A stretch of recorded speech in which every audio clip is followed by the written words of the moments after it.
আসসালামু আলাইকুম দর্শক, আবারও না বলে পারছি না। এটা হলো একটা পাটেশ্বরী বাজার। এই বাজারের সাইডে হাইওয়ে একটা রোড আছে। এখানে এখানে অনেক দোকানপাট খোলা থাকে সব সময়। এই বাজারে যে পানিটা বেজে আছে রোডের মধ্যে, এটা একটা মেন রোডের মধ্যে পানি বেজে আছে। হাজার হাজার গাড়ি এখান দিয়ে চলাফেরা করে।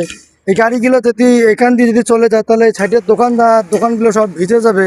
কারণটা হলো, যদি এখানে কোনো ড্রেন থাকতো, তাহলে আমাদের এই এই জায়গাটার অনেকটা সুযোগ সুবিধা হতো এবং ভালো হতো। কারণ ইসলামপুর পাটেশ্বরী বাজার, এখানে মনে করেন যে আপনারা দেখতে পাচ্ছেন আমার পিছনে একটি সুন্দর একটি বাজার আছে। এখানে এই বাজারের পাশে এইভাবে যদি পানি বেঁচে থাকে, তাহলে এই এলাকার লোকের কতটা অসুবিধা হয়। পানিগুলো শুধু খালি টলবল করে, মানুষ যাইতে যাওয়া আসা করে অনেকটা অসুবিধা হয়। একটা গাড়ি যদি সাইড দিয়ে চলে যায়, তাহলে দেখতে পাবেন যে গাড়িটি যে পানিটা চটকে দেবে, হয়তো আমাদের গা ভিজে যেতে পারে। দর্শক, ভিডিওটি যদি ভালো লাগে সর্বোচ্চ শেয়ার করে ছড়িয়ে দিবেন। ইসলামপুর পাটেশ্বরী বাজার, এখানে যদি একটা ড্রেন থাকতো, তাহলে এই পানিগুলো অনেক সুন্দরভাবে ড্রেনে নেমে যেত।